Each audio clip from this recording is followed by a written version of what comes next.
এই বইটা পড়ে আমি 4-5 জায়গায় কেঁদেছি আর কি। মানে একটা মানুষ এত স্যাক্রিফাইজিং হতে পারে, এখানে বঙ্গবন্ধু 55 সন পর্যন্ত ওনার বর্ণনা দিয়েছেন। এই বই পড়লে মানুষের হতবাক, বিস্মিত, মানে অকল্পনীয় একটা রিয়ালাইজেশন সামনে যাওয়া ছাড়া উপায় নাই। একটা নেতা, এত বড় একটা নেতা বাংলাদেশে জন্ম নিয়েছিল। আমার প্রথম কষ্ট এই বইটা পড়ে যে এত বড় একটা নেতা বাংলাদেশে জন্ম নিয়েছিল, আমরা কোনোদিনও রিয়ালাইজ করতে পারলাম না। আমি মনে করি কি যে এই বইটা আমাদের কয়েকটা কারণে পড়া উচিত, শুধু ইতিহাসকে জানার জন্য না।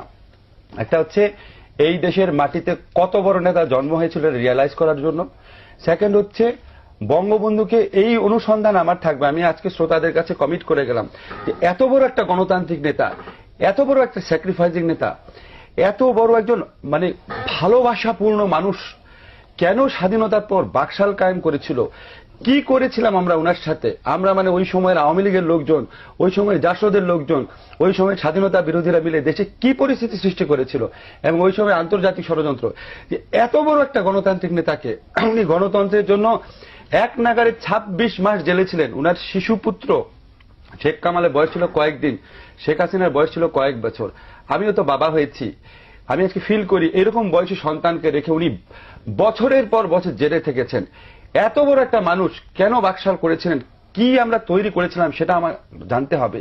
সেই অনুসন্ধানটা, সেই গবেষণা করার প্রয়োজনটা এখানে আছে।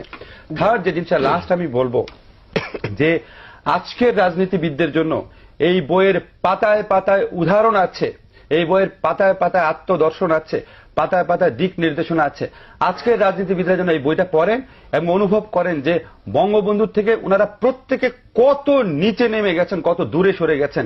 এটা বিএনপির ক্ষেত্রে যেমন সত্যি, আওয়ামী লীগেরও অধিকাংশ নেতার ক্ষেত্রে সত্যি। আমি এখানে এবং আমি আপনাকে কি বলবো, আমি এই বইটা পড়ে আমার কয়েকবার মনে হয়েছে আমি একটা আর্টিকেল লিখি যে শেখ হাসিনাকে ধন্যবাদ, যিনি এই বইটা আমাদের সামনে হাজির করে দিয়েছেন। আমি অনেক বড় সমালোচক সরকারের শেখ হাসিনা, কিন্তু এই যে একটা কাজ উনি আমাদের করে দিয়ে গেছেন, এবং এই বইটা আমি পুঙ্খানুপুঙ্খভাবে চেষ্টা করেছি বুঝার জন্য এখানে কোনো কিছু ডিস্টর্ট করা হয়েছে নাকি। এখানে কোনো কিছু ডিস্টর্টও করা হয় নাই। কেন করা হয়নি আপনাকে বলি। এখানে বঙ্গবন্ধুর বিরুদ্ধে যারা রাজনীতি করেছেন, এমনকি বঙ্গবন্ধুর হত্যাকারী যিনি ছিলেন খন্দকার মুশতাক, তার সম্পর্কে ভালো কথা আছে, টাচ করা হয়নি কোনো কিছু।